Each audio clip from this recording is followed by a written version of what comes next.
paradoxes of invasive species eradication, which legitimizes the local elimination of certain animals for the benefit of other species, not least humans.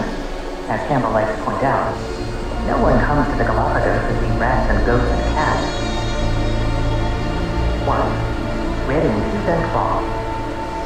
If the Galapagos Islands have become synonymous in the public imagination with ecological harmony and thrillingly pristine biodiversity, the reality is somewhat different. Yes, the massive tortoises are stunning, but where thousands of them once bulldozed the islands of Floriana, there are now about 2 dozen, all imported from other islands because the local species went extinct. Yes, the fearless finches are charming and beautiful, but the Floriana mockingbird disappeared from the island around 1880, one of 13 species that have gone locally extinct. Yes, the sea turtles languorously humanate, all Magobaria Beach, are magnificent, but their tanks have been relentlessly poached by indifferent predators. All those iconic Galapagos species have been ruthlessly threatened by invasive species. The village are changed to the Galapagos paradise, and it has been there a long time. Perhaps since Tomas de Belanga, then the Bishop of Panama, went off course and discovered the islands in 1535. The first true invasive mammals on the islands were the pirates who frequented them in the 17th century, followed by sailors from whaling ships in the 18th century. These mariners brought in tow a malign arc of mammalian deplorables they introduced to islands that had been largely unperturbed for millions of years. If you want to be provocatively precise about it, the very first documented resident invasive species on Floriana was an Irish sailor named Patrick Watkins, marooned around 1805. He reportedly grew vegetables which he bartered to visiting ships in exchange for rum. He was the model for a story by Herman Melville. 3 years before Darwin's arrival, a huge worth of invasive species had become entrenched on Floriana.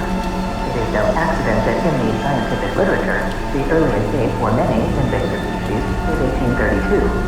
That's when General Jose de Villamil, the first governor of the Galapagos Islands, arrived on Floriana to organize the penal colony. As Cruz, former amateur historian, sometime bus driver, and the largest landowner on Floriana, puts it, he brought everything. Goats, donkeys, cows, mules, horses, dogs, pigs, rats, everything. Similar animal importations occurred on other islands in the Galapagos during the 19th century, with devastating consequences on the local flora and fauna. Villamil brought the mules and donkeys to haul tortoises down from the highlands. At the time of his visit, Darwin reported that a previous ship visiting Floriana had loaded up on 200 tortoises in a single day. Other ships reportedly collected as many as 700 of these, according to Darwin. Invasive mammals have wrought havoc on the ecosystem in direct and indirect ways. Donkeys destroy tortoise eggs when they roll on the ground to cleanse themselves. Feral cats devour seabird chicks and snack on baby lava lizards, as do mice. Feral goats, in buzzcut fashion, chew through the native vegetation, removing the food that sustained the tortoise population for centuries, and clearing the way for invasive plants such as guava, which has spread throughout the highlands. The Galapagos racing, once a common snake, gone. More than 750 alien plant species and almost 500 alien insects have taken root in the Galapagos. As much as the islands have been a global classroom on evolution, they are also a reminder that nature is not static and that conservation sometimes alters nature to preserve it. It has been the same story throughout the archipelago, though with some very odd chapters. In a 2012 compendium of alien vertebrates on the Galapagos, R. Brand Phillips, David A. Wiedenfeld, and Howard L. Snell, all then affiliated with the Charles Darwin Research Station in Puerto Ayora on Santa Cruz, cataloged a rose gallery of 44 uninvited guest species, nearly half of them establishing feral populations, that ranged from obvious interlopers, goats, pigs, cattle, black rats, to an unwelcome menagerie of exotic animals. The Nile tilapia, a freshwater fish, turned up on the island of San Cristobal in 2010. Tree frogs have been spotted on 2 islands. Over the years, non-native visitors have included the mourning gecko, domestic ducks, cattle egrets, parakeets, peafowls, and grackles. 3 monkeys of uncertain species turned up on Floriana in the 1930s, and in 1937, one local entrepreneur tried to establish an ocelot colony on the island of Santiago. Ocelot. Humans don't get a waiver from these waves of invasion, and their impact is increasing too. In 1984, only 6,000 people total lived on 5 of the 129 islands and islets. More than 30,000 do today. And tourists? 3 decades ago, there were 20,000 a year. In 2016, there were 218,000. Just as more people began to come to the Galapagos to marvel at the local biodiversity, that biodiversity became increasingly threatened by the invasive species. The Galapagos National Park Service, which controls 97% of the land in the archipelago, first attempted to eradicate ghosts on Pinta Island in 1971. An undermanned campaign that proved the adage in the eradication business that a 99% success is a 100% failure. Only 10 ghosts remained on the island after the eradication program. Recall Victor Carrion, a former National Park Service official who participated in many eradication efforts. Within 10 years, the number had climbed back up to 2,000. The problem, Carrion said with the drug, was the final stage. The Galapagos National Park Service began to develop more effective eradication plans in the late 1990s. Around this time, Campbell, then 22 years old, and trying to decide what to do with his life, turned up in the archipelago. He had no particular affinity for the Galapagos, except perhaps that as a teenager back in Brisbane, he kept hundreds of pet birds and aviaries he built himself. In August 1997, he served as a volunteer on a ghost eradication project on the island of Isabela. Within a decade, he would play a leading role in some of the most ambitious and controversial island eradication projects in the world. 2. The Devil We Know. Eradication is an ugly, euphemistic business. In 2004, the National Park Service and the Charles Darwin Foundation initiated a more systematic campaign to eradicate ghosts from the northern uninhabited part of Isabela, the largest island in the archipelago. 2 helicopters were used for aerial hunting. 2 or 3 hunters in each helicopter shot ghosts from the air, using semi-automatic 12-gauge shotguns and semi-automatic 223 caliber AR-15 rifles. After the first aerial sweep, ground hunters with specialized dogs went into heavily vegetated parts of the island to flush out ghosts that had survived the initial onslaught. In the final phase, beginning in March 2005, the eradication team deployed some 700 Matahari ghosts and Judas ghosts. Campbell's PhD project was the development of the Matahari ghost, a variation on the Judas ghost which was developed in the 1980s. Judas ghosts are outfitted with radio telemetric collars. The animals are very gregarious, so hunters use ghosts wearing a wire, if you will, to find other ghosts. Matahari ghosts take the gambit one step further. They are female ghosts outfitted with hormonal implants that induce a permanent state of estrus, so that they seek and attract male ghosts. Matahari ghosts, needless to say, were not hooked up in the evolutionary hotspot of the Galapagos. Indeed, Campbell trained local hunters to perform field surgery on female ghosts, tying their fallopian tubes, terminating any pregnancies, and inserting hormonal packs so that they were in constant heat, after which they were outfitted with radio telemetry transmitters on collars so they could be traced. Once released, the Judas and Matahari ghosts tracked down the last holdout. When all was said and done, Project Isabella killed 62,818 ghosts, at a cost of about $4.1 million. To hear carriers tell us the main complaint of the locals was that they didn't get any of the meat.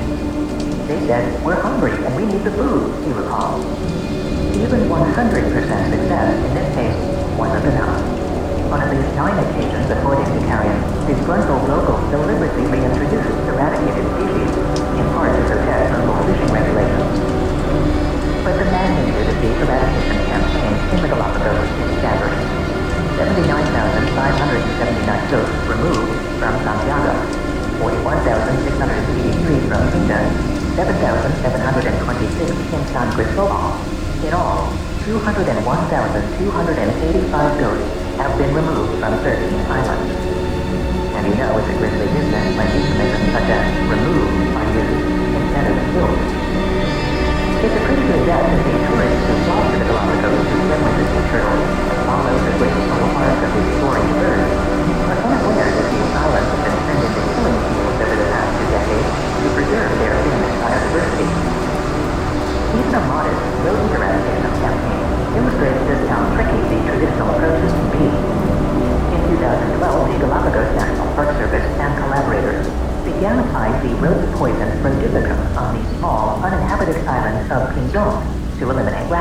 which had ravaged the eggs and hatchlings of giant tortoises for decades. The eradication was successful, and substantial numbers of tortoise hatchlings were reported on the island for the first time in a century. But the poison made its way into lava lizards, which in turn were eaten by endangered Galapagos frogs, resulting in at least 22 deaths because of prolific poisoning, even though many dogs have been infected by captive holding for 2 weeks. In one instance, researchers found extremely high levels of rat poison in an owl carcass more than 2 years after the baby. And that brings us to the most ambitious island eradication in the Galapagos, and perhaps anywhere in the world, an endeavor that everyone on Floriana refers to simply as a proyecto, the project. 3. The devil is in the details. There is one store in Floriana and one main road. As elsewhere in the Galapagos, the houses are simple, cinder-block construction with corrugated metal roofs. If you go to one of the few restaurants in the island's single town, you better tell them ahead of time that you are coming, otherwise they won't have enough food for you. The residents of Floriana are quiet-spoken, generous, subtly good-humored, and deeply principled.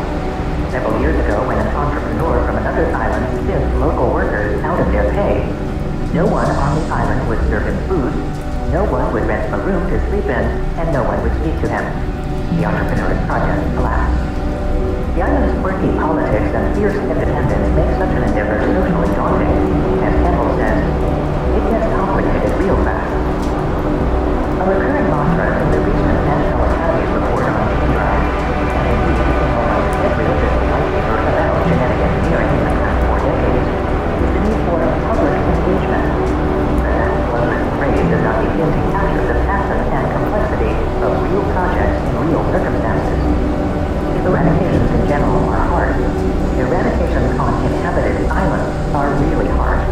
That became clear to Campbell several years ago during a small meeting with members of the Floriana community to discuss the proyecto. One resident adamantly opposed the idea of having to remove livestock from the island, looked straight at Campbell and said in unphysical language, "If you do this, I'm going to kill you." Campbell recalled the moment as very conflicted. The intensity of emotion does not seem entirely inappropriate given the magnitude of the disruption. Since 2012, authorities in the Galapagos with island conservation have been formulating what they consider to be the most complex eradication plan of inhabited island to date. It's not just the contentious adults on Floriana who make it complicated. Children, pets, and livestock, in addition to endangered birds and lava lizards. Consider the staggering environmental risk of a traditional, non-genetic eradication. To eliminate every rat and mouse from Floriana, the project calls for helicopters to drop some 360 million 1 gram, 0.035 pound pellets of prolificum, in Campbell's words, basically systematically paint the whole island. Not just once, but 2 times in the lowlands, and 3 in the highlands, over a period of 2 months. To minimize potential health and environmental risks, the plan calls for extreme precautions. Water resources must be protected. Children may have to be removed from the island for up to 6 weeks. Pets will either need to be removed or restricted to domiciles or cages. Large agricultural livestock such as cattle, pigs, and horses will have to be restricted in corrals. After the farmers of Floriana made clear that sending animals off the island for 6 months was not an acceptable option. Chickens will have to be housed in new covered coops built specifically for the project. Giant Galapagos tortoises in the Asilo de la Paz refuge will have to be temporarily restricted. Endangered birds will be trapped and held in specially built aviaries during the aerial baiting. In places off limits to aerial baiting, such as buildings, homes, or other structures, the eradication team will deploy traps and bait stations. The location of each bait station in each home has to be specified, and Carolina Torres, the lawyer for island conservation, is now drawing up a written agreement for each and every household. A single pregnant female or a single area mixed is a failure, Campbell says. You need to get into every building, in every house, in every crawl space, in every closet, under every bridge, to get every mouse. The people from island conservation have taken this idea of public engagement to a new level.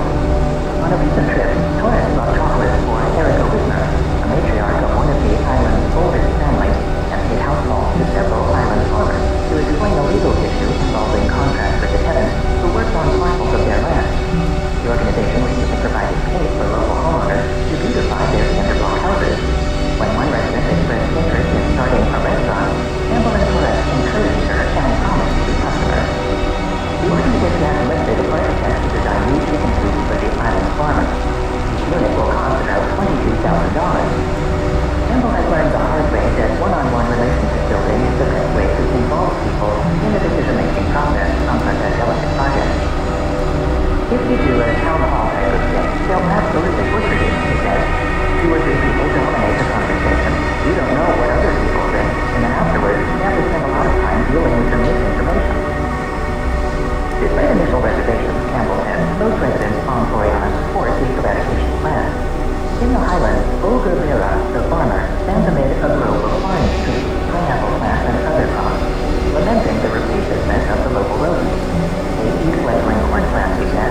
on the same page in terms of what's going on, he says.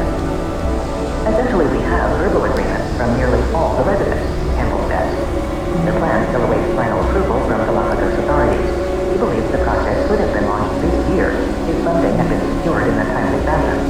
Costs are expected to be $20 million overall, but funding hiccups have now delayed it until at least 2020. Campbell estimates that each year of delay costs $1 million. Despite funding uncertainty, the reality of the project recently sunk in when 7 orange 20-foot shipping containers arrived in Floriana in mid-July. They are intended to store uncontaminated livestock feed, or silage, for use during the rodent eradication. Some farmers have already begun to store animal feed in the containers. Pulling off a project this complicated is like managing a bureaucratic ecosystem, balancing the regulatory piece, the public engagement piece, the logistical piece, the funding piece, the poison mitigation piece. That's why Campbell thinks the Floriana project is maxing out the capability of traditional eradication tools. And that is why, not infrequently, he will say, if we engage the gene drive technology, the conversations would be simpler and the answers would be much more pragmatic. 4. The devil we don't know.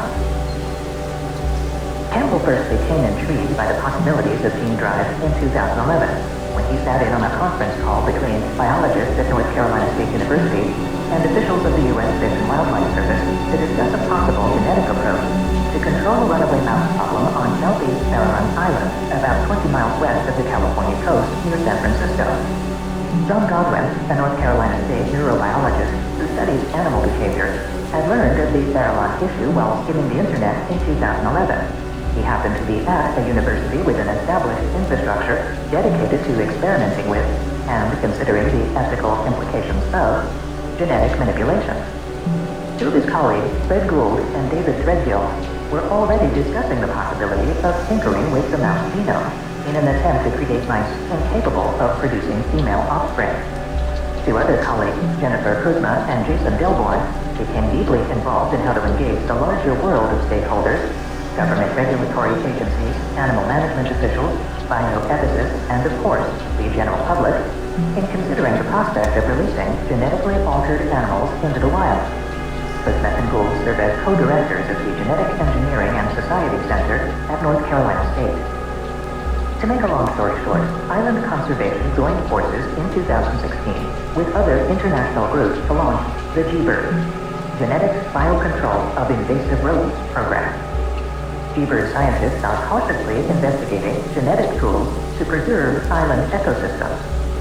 The advent of the gene editing tool CRISPR boosted efforts to develop an alternative approach to eradication. Those efforts gained traction in July when the Defense Advanced Research Projects Agency gave the North Carolina State Group $3.2 million to pursue gene drive for mouse eradication on islands. The basic idea of gene drive seems counterintuitive to anyone raised on the notion of Gregor Mendel's T-class and the random inheritance of genes from parents. You usually have a 50-50 chance of inheriting a gene from one parent or the other. In rare instances, however, certain genes are favored or selfish. They are inherited at much higher rates than random sorting would suggest. One such gene, technically a region of the genome, exists in mice on chromosome 17. It is called the T-complex, and it is inherited at a rate of 95%. It might theoretically serve as a smuggler's Bible, allowing a second gene to be quickly introduced in a population. In an eradication scenario, researchers could theoretically attach a second piggybacking gene to the T-complex and essentially drive that second trait into the majority of offspring. One such mouse gene, known as SRY, determines male gender, so switching it to a selfish gene would create more and more males and fewer females in each generation, until a mouse population would be daughterless. One of the basic requirements of gene drive is that the time between generations in the target animal is short. Mice certainly qualify because their time between birth and reproductive maturity is 10 weeks. If the mice in the lab can be manipulated to pass along a desired gene, such as one to produce a single gender, and if those mice are reproductively successful in the wild, that gene could be rapidly driven into a population. That's a lot of ifs. But Threadgill, now at Texas A&M University, has been pursuing precisely that strategy in mice. The so-called daughterless breed could eliminate a native mouse population without environmental poison, without offshore animal relocation, without all the logistical nightmares entailed by the Floriana project. Paul Thomas, a biologist at the University of Adelaide in Australia, has been exploring the use of CRISPR to inactivate genes related to female fertility in mice, an approach that could be adopted to produce a population of entirely infertile females. In addition, Godwin, the neurobiologist, is testing whether an engineered mouse will pass sexual muster with wild mice. He is currently working with a bat transplanted from Southeast Maryland. Species eradication is by no means the only application of gene drive. Target malaria is an attempt to engineer mosquitoes so that they are incapable of transmitting malaria. The group, with funding from the Bill and Melinda Gates Foundation, has already begun community outreach efforts in Africa in anticipation of the field test.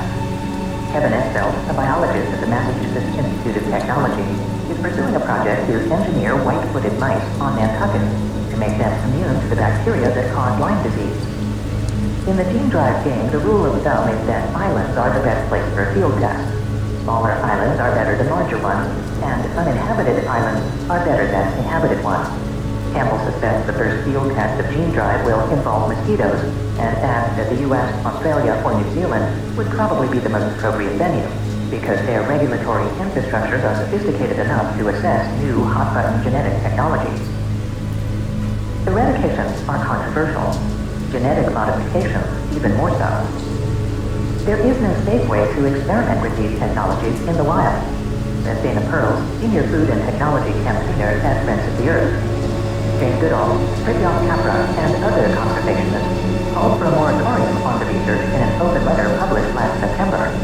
Firing a shot across the bow of island conservation, the signatories said they were alarmed that some conservation organizations have accepted funding for and are promoting the release of engineered gene-drive organisms into the wild.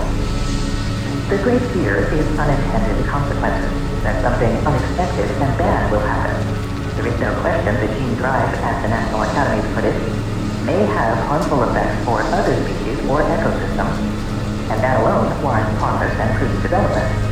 But in previous public debates over genetic technologies, such as the battle over recombinant DNA in the 1970s, it was often difficult to separate legitimate concerns from exaggerated fears.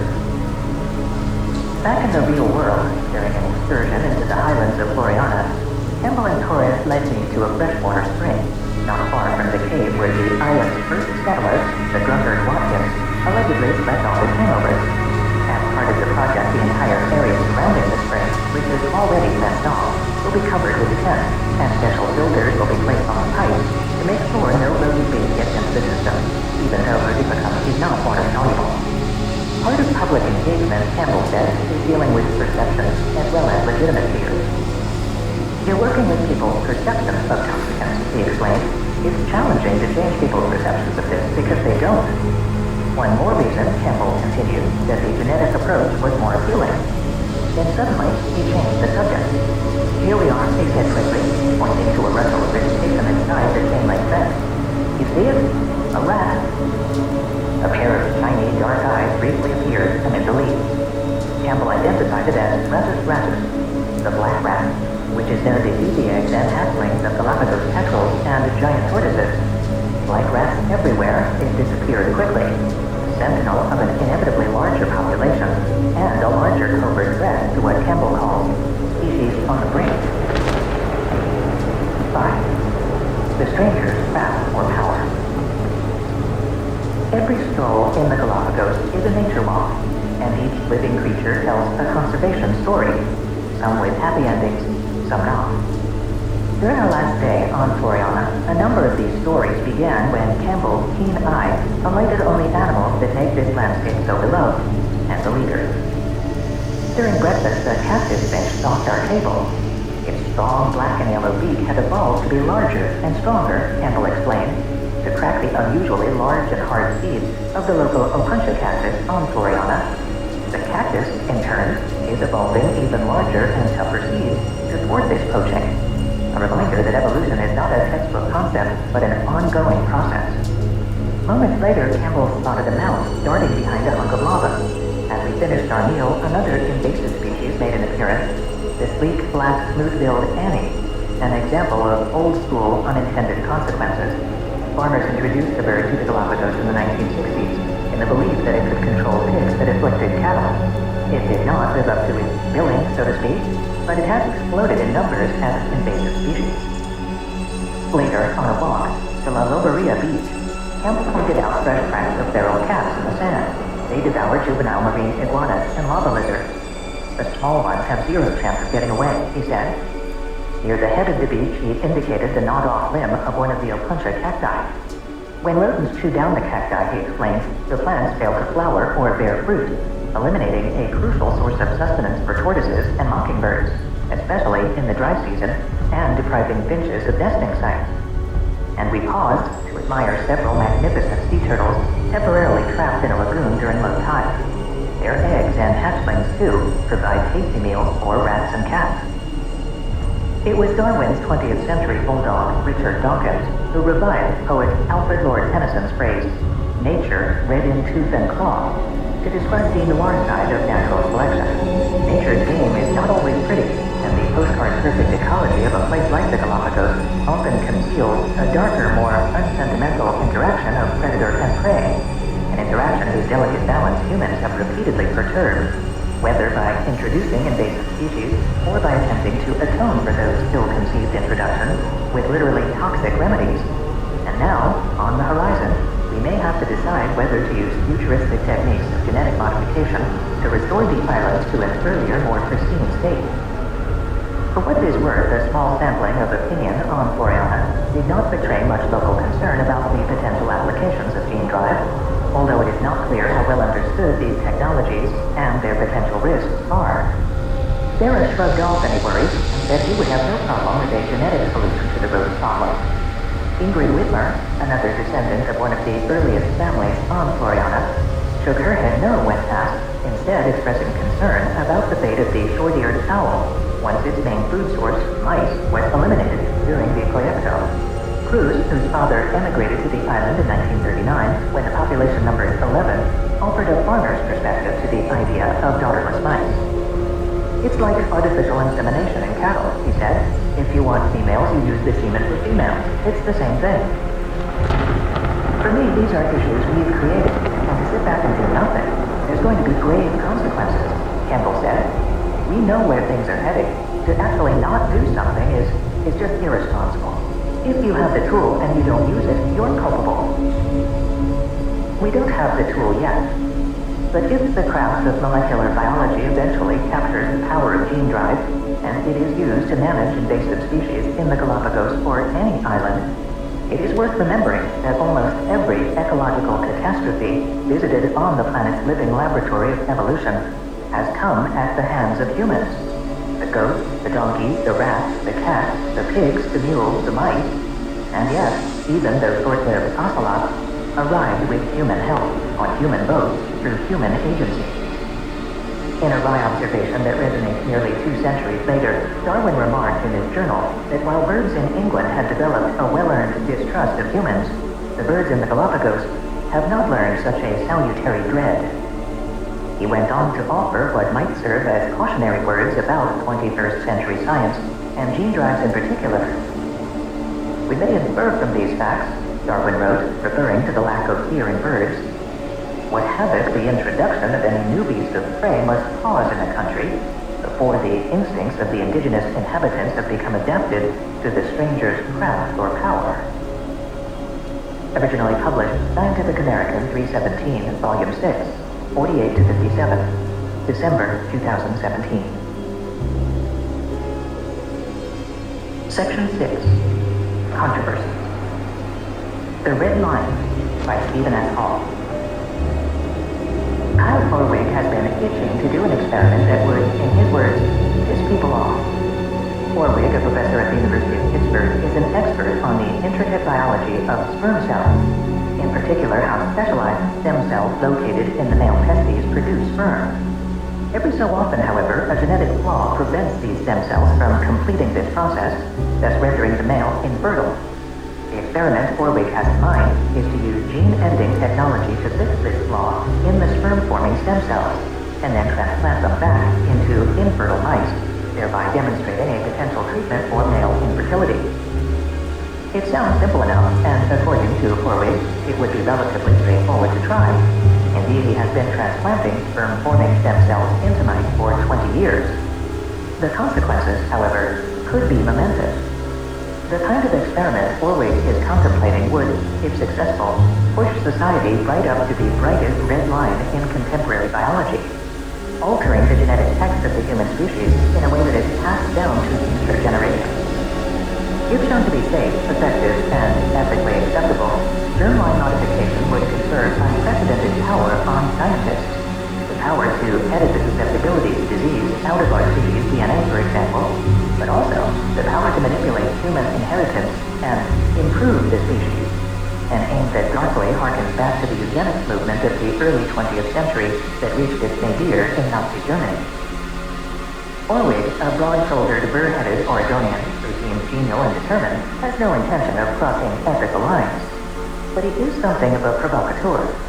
By demonstrating that infertility in mice could be cured with a modest amount of genetic tinkering, he hopes to trigger a wider awareness that editing human genes is not an abstract, long-term technical challenge, as some have suggested, but a near-term possibility with practical medical consequences. Which is why Horwig recently told a colleague, "Let's just do this and piss people off. Show them that it's possible so nobody can say it's impossible, and get people talking about it." The issue of germline modification has assumed great urgency in the past 2 years because of a powerful gene editing tool called CRISPR-Cas9, which allows scientists to alter the DNA of any organism, including potentially humans, with unprecedented precision and ease. In April 2015, Chinese researchers reported the first attempt to edit the genes of human embryos. The headline, "Embryo Editing Sparks Epic Debate in Nature. Eugenics lurk in the shadow of CRISPR in Science," signaled broad social unease. In the alarmist shorthand of media accounts, the possibility of gene editing triggered fears of designer babies and genetic enhancement. The humble first cell, however, is a less controversial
question, Baltimore continued, is how, if at all, do we as a society want to use this capability?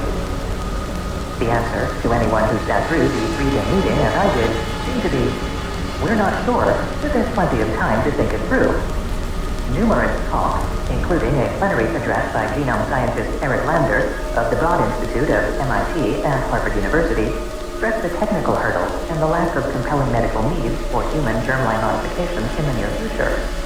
It might be a good idea that before we make permanent changes to the human gene pool, Lander warned, we should exercise considerable caution. The organizers deftly steered clear of penicillamine-like moratorium. Baltimore read a carefully worded statement from the meeting organizers, acknowledging that it would be irresponsible to pursue human germline editing in the clinic at this time. At the close of the summit, he went on to explain that the organizers had deliberately avoided calling for a ban or moratorium. Neither word did we want to use, he said, neither word have we used. Basic research could and should proceed unimpeded, but the public need not be concerned about imminent development. Human applications of germline editing were implausible, unnecessary, unwise, and certainly not right around the corner. That is not the way everyone in the scientific community sees it. The organizers of the Washington meeting framed the issue as when, if at all. But a different word often crops up in private conversations with biologists when you ask about the prospects for germline editing. That word is inevitable. The timeline. Some scientists view the National Academy meeting as an effort to reinforce the status quo, according to biologist Dorothy Church of Harvard Medical School. They basically want the public to calm down, he says. That was their goal. And no matter what we said, that was going to be the goal. I don't want to stir the public up, and I don't want to calm them down either. I want them to have an accurate view of where things are going. And the public needs to start thinking about gene editing the human genome now, Church says, because science is already bumping up against a red line.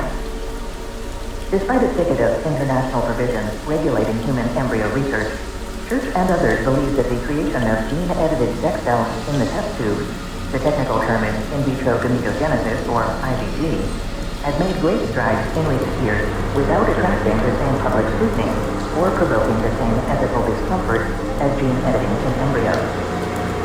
In terms of the technology, that's ready to go now, says Glenn Cohen, a bioethicist at Harvard Law School.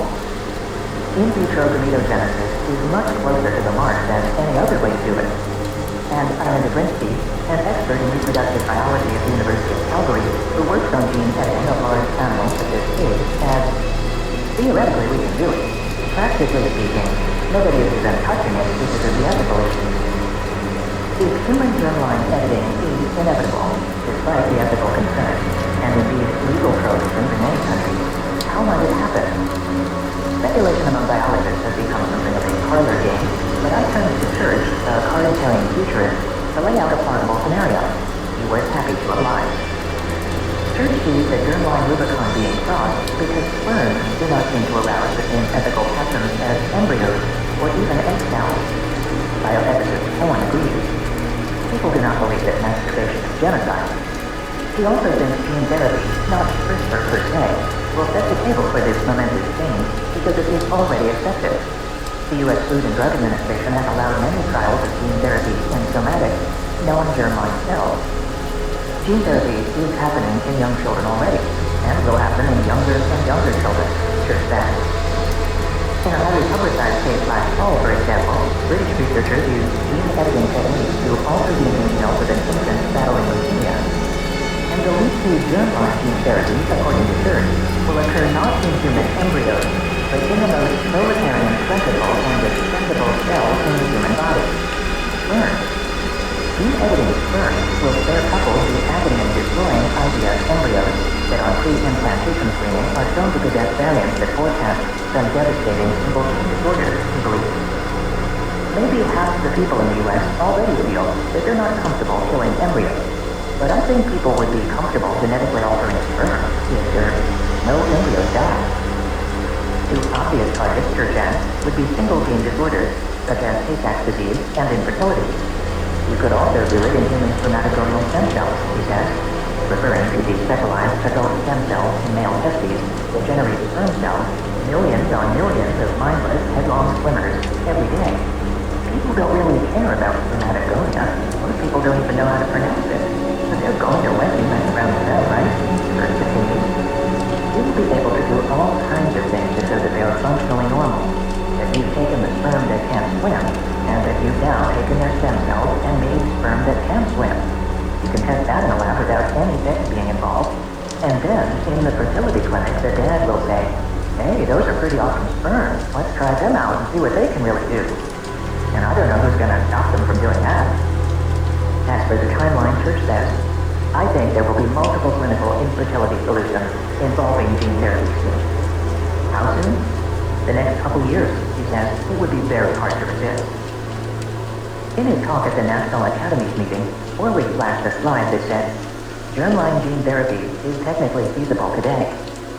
Afterward, according to Orwig, a member of the planning committee sidled up to him backstage and said, germline gene therapy is going to happen, I guarantee it. That sentiment never made it into the final meeting communique, but it galvanized Orwig. Whereas it might have been something I wanted to do hiding under a rock, it's now like, you go, man. Let me get to work and prove to you that I can do it. In animals, of course. A gentle nudge down the slope. A few steps down the hallway from Orwig's office is a complex of rooms that houses hundreds of mice. You have to don a gown and booties and a mask to enter, not because you might catch something from the mice, but because they might catch something from you.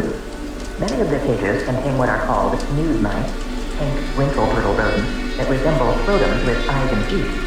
They are nude in the sense that they were bred to have compromised immune systems that accommodate cells transplanted from other species. For instance, human spermatogonial stem cells with mutations to allow researchers to better understand the biology of male infertility. If, as Church says, everything is going to be done in animals first, the road to human germline modification runs through rooms like these. CRISPR makes the task more efficient. It is so freaking easy, Orwig says. But scientists have been able to alter the genes of sperm-making cells for more than 2 decades, beginning in 1994, when University of Pennsylvania biologist Ralph Rinster, Orwig's mentor, did the pioneering experiment in mice. Male infertility has many causes, including obstructive plumbing issues, glitches in the incredibly complex process of sperm creation, and underachieving sperm. But in many cases, males simply can't make sperm at all. The condition, known as non-obstructive azoospermia, affects roughly 350,000 men in the U.S., according to Orwig. Several genes have been associated with the failure to produce sperm, including TDX11 and SOH-LH1, and those cases form the backdrop of the experiment Orwig is eager to do. What Orwig wants to do is take infertile mice which have a dysfunctional version of one of these genes, remove the sperm-forming stem cells from their testes, and correct the defects in those cells by using the new gene editing techniques. Once the altered stem cells are grown to sufficient numbers in the test tube and screened for precisely the correct alteration, they can be transplanted back into the testes of the animals. And at least in animal experiments of this kind, there is no need for any fancy molecular tests. If the gene editing is successful, Orwig will know within a couple of months, because the infertile males will unambiguously demonstrate their ability to become fathers. We've been transplanting stem cells for 25 years in almost every species. Mice, rats, hamsters, sheep, goats, pigs, dogs, and monkeys, Orwig says. That's a pretty broad swath of evolution, and in all this time, in all these animals, as far as we know, nothing bad has happened. That is why Orwig is optimistic he can demonstrate that editing the genes of stem cells in mice can reverse infertility. This may seem like an innocuous animal experiment, but to edit a sperm-forming stem cell is to permanently modify the germline, because the resulting sperm cells pass the correction along to the next generation. A potential treatment for male infertility would cross the red line. And although Orwig has no plans to do the obvious human follow-up in his Pittsburgh lab, a successful preclinical demonstration in mice and primates would provide the impetus for an attempt in the private sector, which is where Church believes the final steps will unfold. Sperm editing efforts will be privately funded, he says, just like other therapies. Developing such a clinical treatment would face technical hurdles, of course. For one thing, scientists would have to find a way to maintain humans' spermatogonial stem cells long enough to select the right ones for transplantation. Still not a trivial task. But these male stem cells offer much less of a moving target than embryos, which are dynamic and change rapidly. The Chinese researchers who have attempted gene editing in embryos with CRISPR, for example, have reported both untoward mutations and mosaicism, meaning that some cells in the embryo show successful editing, whereas others do not. Moreover, the DNA of gene-edited stem cells can be screened before an embryo is produced. That is what makes 4 weeks potential mouse experiment so politically inconvenient. Because of prohibitions enacted by Congress in the 1990s, the National Institutes of Health cannot fund any research that involves the destruction of human embryos. A human version of 4 weeks proposed mouse experiment might sidestep that prohibition, but it would probably fall under a new obstacle that the House of Representatives introduced 2 weeks after the December summit on gene editing.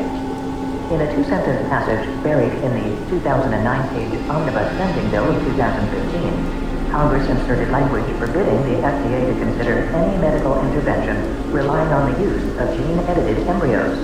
The wording does not explicitly prohibit editing germ cells, but Stanford University law professor Henry Greeley believes the FDA would take the position that those sperm were more than minimally manipulated human cells that would require FDA approval as a drug or biological product. The regulatory PC thinks could add a decade or two to Church's timeline. That does not mean Orway's mouse experiment would be against the law, just a gentle nudge down the slippery slope towards germline modification. A step across the red line could happen in private IVF clinics, which have a long and blemished history of pushing the envelope on new reproductive technology. It's such an easy technology to apply that it would only take somebody with a little chutzpah to get together with someone in an IVF clinic and, take a shot at it, says George Daly, a stem cell biologist at Boston Children's Hospital. This is coming down the pipe, and people need to start thinking about it, he notes. This is a potentially disruptive reproductive technology. It probably will not happen in the U.S. unless the public and political perception of germline modification become more accommodating. But Orwig is quietly preparing for that day. We're going to work real hard behind the scenes, he says, until the worldview changes. Crossing borders. The worldview on germline editing is complicated and contradictory. The majority of Americans do not like the idea of editing genes in either embryos or germ cells, according to a recent analysis of 17 public opinion polls published in the New England Journal of Medicine. Yet, paradoxically, most people support gene editing in adults, aimed at preventing one's children from inheriting certain diseases. Robert J. Glendon, lead author of this study, says any intervention on the adult side that is positive to the next generation, including germ cells, would have considerable public support. Moreover, the NEJM study also pointed out that many of these public opinion polls pose their questions using language that might not be scientifically precise. In other words, although the National Academy meeting adjourned last December with a pledge to continue the public conversation about germline editing, it is not clear that the public even understands the terms of that conversation. And while public forums struggle to find an effective vocabulary, the science races ahead. As we spoke in his office last spring, Orwig nodded at a scientific reprint sitting on his desk. I really love this paper, he said. He was referring to research published this past February in the journal Cell Stem Cells by a group headed by Chi Zhou of the Chinese Academy of Sciences. The experiment basically provided a recipe for the in vitro creation of germ cells. The researchers showed that they could create sperm-forming stem cells in a dish. With a technique currently used in IVF clinics, these cells could be injected into egg cells to create fertile male mice. Harvard's Daly says of this advance, with the addition of CRISPR, you've got the brave new world. When Aldous Huxley imagined his brave new world in 1932, the story unfolded under one totalitarian regime, with neither national boundaries nor local regulations. In today's world, germline editing in any one place means that germline is edited everywhere. Regulation is country-specific, but science crosses borders. Harvard Law's Cohen says, even if there were laws against germline modification in the U.S., you would have to build a wall much higher than the one proposed by Donald Trump to keep American germline insulated from an eventual influx of modified DNA.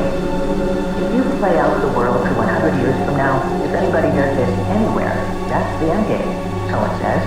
Over time, those people will mate and create offspring, and will cross borders and enter our shores.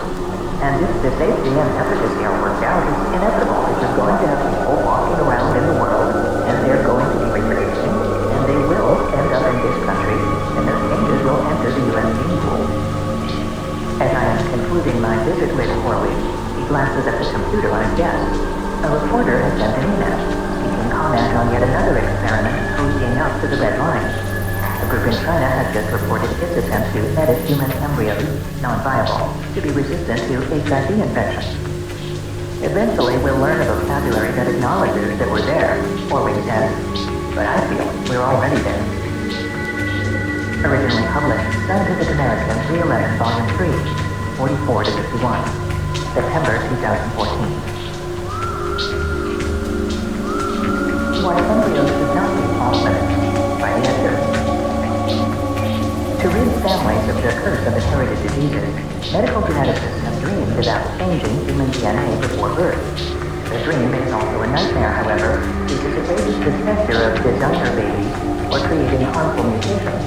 Now, a precision genome editing technique known as CRISPR-Cas9 has brought both dream and nightmare to the edge of reality.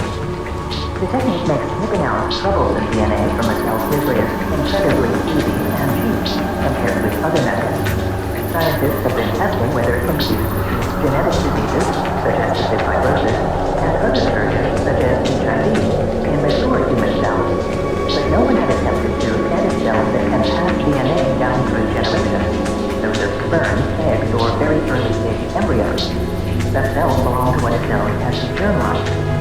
In April 2015, a team at Sun Yat-sen University in China revealed that it had crossed that line. Rumors of such work had already elicited alarm. In March 2015, authors of a widely publicized editorial in Nature called for a moratorium on all human germline modification, whether for research or clinical use, as did the Center for Genetics and Society in Berkeley, California. But total prohibition would be a mistake. The Chinese team used CRISPR on early-stage embryos that carried genetic material from two sperms instead of the usual one. Such embryos do not develop normally, are therefore discarded by fertility clinics. The investigators tried to repair a mutation in the gene that causes a potentially fatal blood disorder known as beta thalassemia. The results of their study, published in the journal Protein and Cell, showed that CRISPR failed to repair the targeted mutation in most of the embryos and caused unintended changes elsewhere in the genome. Scientific American, Nature, and Protein and Cell are part of Springer Nature. The research demonstrated that the technology involved far too many unknowns at present to justify any risk in the life. Clearly, we need a moratorium on genome modification of germline cells intended for establishing pregnancy. Scientists have much to learn about how CRISPR works. More fundamentally, they still know very little about how genes interact with one another and with the environment to cause disease. Funding agencies should not support studies with embryos suitable for implantation in the uterus, nor should journals publish such work. But scientists should be permitted to conduct basic research on human germline modification, as the International Society for Stem Cell Research and other groups have argued. This work could involve early-stage, non-viable embryos. Such engineering could conceivably stop devastating genetic disorders, such as Huntington's disease and muscular dystrophy, or the start in offspring, and keep the DNA from being transmitted to further descendants. The risk, though, is that inadvertent harmful changes would also get passed on. Researchers need to conduct extensive studies before clinical use can be contemplated. Currently, prospective parents using in vitro fertilization can have early embryos screened for certain genetic disorders. Some couples, however, may be unable to produce disease-free embryos, or may have ethical concerns about making more embryos than they will use. Germline editing should eventually help them. In the U.S., we wish basic work on the germline could be carried out with federal funding because it would provide more resources and greater transparency. But such research will have to get money from private and state-funded initiatives. In the wake of the protein and cell study, the National Institutes of Health reiterated that it will not fund research involving modification of human embryos, citing legal prohibitions as well as safety concerns.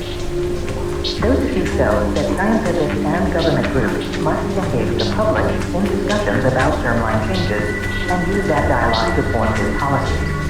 Research is the most powerful genome editing tool that scientists have. We need to explore its potential to avert the horrors of genetic diseases, but do so without jeopardizing our values or harming generations of human lives. Originally published, Scientific American Research, Volume 7, 10. July 2017. U.S. agency tackle gene drive by Ewan Calloway. The VII, a group of elite scientists that advises the U.S. government on national security, has weighed in on issues ranging from cybersecurity to renewing the country's nuclear arsenal. But at a meeting in June, the secretive group took stock of a new threat: gene drive, a genetic engineering technology that can swiftly spread modifications through entire populations and could help vanquish malaria-spreading mosquitoes.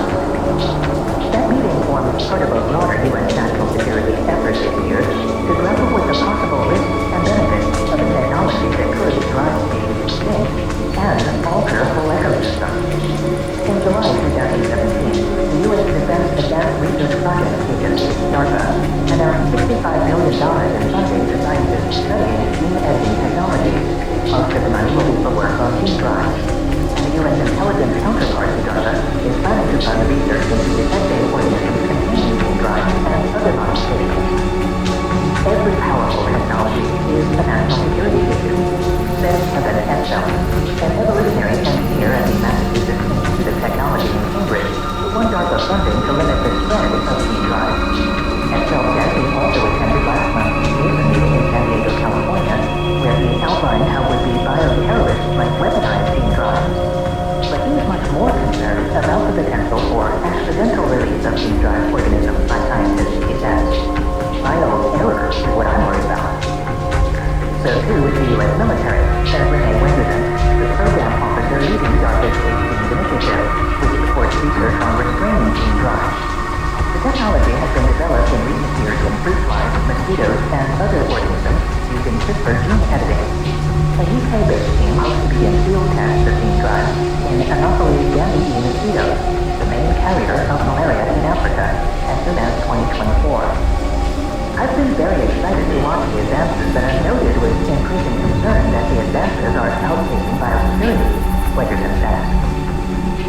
The VII's gene drive discussion involved around 20 scientists, according to Philip Messer, a population geneticist at Cornell University in Ithaca, New York, who attended the meeting. I'm not used to that kind of conflict, said Messer, who says he told the group about his last efforts to study the evolution of resistance to CRISPR gene drives in fruit flies. We just had open discussions about this technology and what we think the current state of the field was and what we think the problems are. Gerald Joyce, a biochemist at the Salk Institute for Biological Studies in La Jolla, California, and a Jason member who said co-organized the meeting, declined to comment on the meeting, which is likely to lead to a classified report. Under the DARPA program, 7 teams won 4-year contracts. Excel plans to develop CRISPR gene drives in nematode worms, a fast-reproducing model organism that are designed to spread a genetic modification in a local setting and then fizzle out.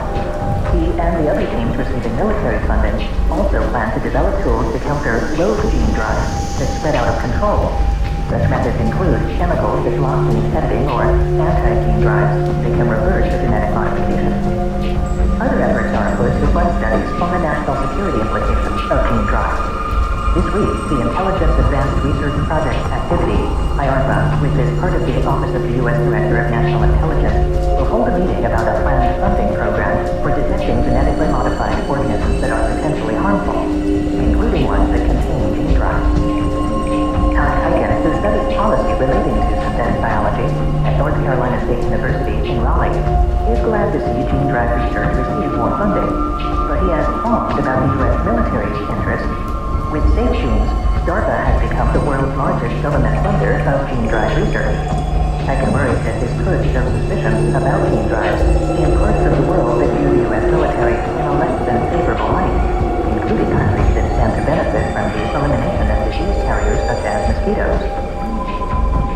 shares those concerns, but sees military support as the only way, for the time being, to advance gene drive technology, while making it safer for eventual deployment. Private funders such as the Bill and Melinda Gates Foundation in Seattle, Washington, and the Tata Trust, a charity based in Mumbai, India, have spent tens of millions on gene drive research, but this funding has been directed to specific projects or institutions. No one else is offering us large amounts of money, as Bell said. The DARPA program explicitly prevents the release of gene drive organisms and requires contract winners to work under stringent biosafety conditions and to disclose planned experiments to the public, measures that should reduce the risk of accidental release, as Bell said. If what you're worried about is your cowboys running amok and causing trouble, then what you really want to do is employ the cowboys to make sure they stay out of trouble. Originally published, Nature, 547, Volume 7664, 388 to 389, July 27, 2017.